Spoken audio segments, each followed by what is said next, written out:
બગદાણામાં કોળી યુવાન પર હુમલાની તપાસ કરી રહેલી એસઆઈટીએ તપાસનો ગિયર બદલ્યો હોય એવું લાગી રહ્યું છે.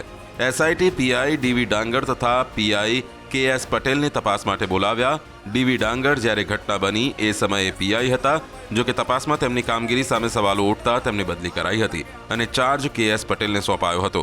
જો કે બાદમાં 5 જાન્યુઆરી આ સમગ્ર તપાસ સ્પેશિયલ ઇન્વેસ્ટિગેશન ટીમને સોંપી દેવાઈ હતી. આ બંને પીઆઈને સમન્સ પાઠવીને પૂછપરછ માટે આઈજી ઓફિસે બોલાવાયા. જ્યારે ડીવી ડાંગર આઈજી ઓફિસે પહોંચ્યા ત્યારે મીડિયાએ તેમની પ્રતિક્રિયા લેવાનો પ્રયાસ કર્યો.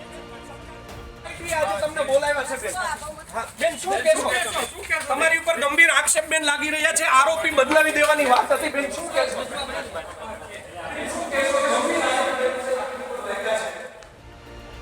ન માત્ર ડીવી ડાંગર પરંતુ કેએસ પટેલે પણ સમગ્ર મામલે કોઈ પણ પ્રતિક્રિયા આપી નહોતી.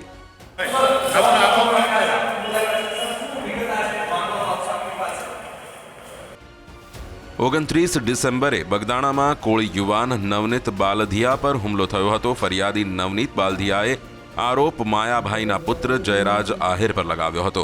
જો કે પોલીસે એફઆઈઆરમાં જયરાજનું નામ ન લખતા વિવાદ વકર્યો. પોલીસ સામે સવાલો ઉઠ્યા. પરિણામે પહેલા પીઆઈ ડાંગરની બદલી થઈ. બાદમાં 5 જાન્યુઆરીએ એસઆઈટીની રચના કરાઈ છે. આ કેસમાં અગાઉ 8 આરોપી પકડાયા હતા. બાદમાં 15 જાન્યુઆરીએ પણ એક આરોપીની ધરપકડ કરાઈ હતી. જ્યારે હવે 10મા આરોપી તરીકે સંજય ચાવડાની પણ ધરપકડ કરવામાં આવી છે. પીઆઈ ડાંગર પર ફરિયાદી નવનીત બાલધિયાએ ગંભીર આરોપ લગાવ્યા હતા. ત્યાં સુધી કે રૂપિયા આપીને આરોપીઓ બનાવ્યા હોવાનો અને ખાનગી કારમાં આરોપીને એના ઘર સુધી લેવા ગયા હતા તેવો પણ આરોપ લગાવાયો હતો. એ તો બધું પોલીસની ગુમરાહ હતી, બધી પોલીસનું બધું ષડયંત્ર છે. એ તો બધું આ ખુલશે ને કોણ કોના કોન્ટેક્ટમાં છે. તો એવો વિડીયો એક ઓડિયો વાયરલ થયો છે પેલા આરોપી છે એના વાલીનો કે પીઆઈ પોતે આ છોકરાઓને લેવા આવ્યા હતા, પણ ક્યારે લેવા આવ્યા હતા એની તપાસ થશે ને. તો અચ્છા, એ કયો છોકરાને લેવા આવ્યા હતા?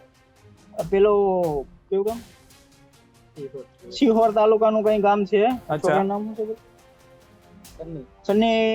સની કરી નામ છે છોકરાનું. એમના વાલીનો મારા ઉપર ફોન આવ્યો હતો કે અમારો છોકરો આમાં નિર્દોષ છે ને આ લોકો કાંક 10,000 રૂપિયા આપીને કઈ એક દિવસના ભાડા માટે એ છોકરાને લઈ આવ્યા છે કાંક દ્વારકા જવાનું કહીને. અચ્છા, એટલે ભાડેથી આરોપી બનાવ્યા હતા? હા, ભાડેથી આરોપી. અને બ્લેક ફોર્ચ્યુનર અથવા બ્લેક કલરની થાર, બ્લેક કલરની ગાડી લઈને ગયા હતા. પીઆઈ મેડમ પોતે એ ગાડીમાં સાથે હતા. તો આ શું મારું એવું કહેવાનું છે કે આ મને મારવાનો પ્લાન પીઆઈ સાથે હતા કે પછી આ આરોપીને લેવા માટે તો સરકારી ગાડી પીઆઈને આપે છે, તો સરકારી ગાડી કેમ લઈને ગયા, પ્રાઇવેટ ગાડી લઈને આરોપીને લેવા ગયા? પોલીસ તરફથી મને પહેલેથી જ કહેવામાં આવ્યું છે કે અમે કહીએ પ્રમાણે તું કર એટલે બધું થઈ જશે.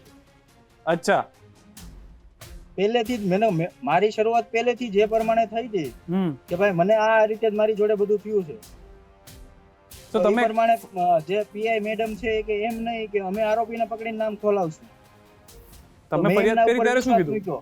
તમે નવનીતભાઈ ફરિયાદ કરવા પહોંચે ત્યારે તમારે શું વાતચીત થઈ? મેં ફરિયાદ કરવામાં શરૂઆત મારી છે કે ભાઈ મારા ભાઈ માયાભાઈ આ રીતની વાત થઈ છે.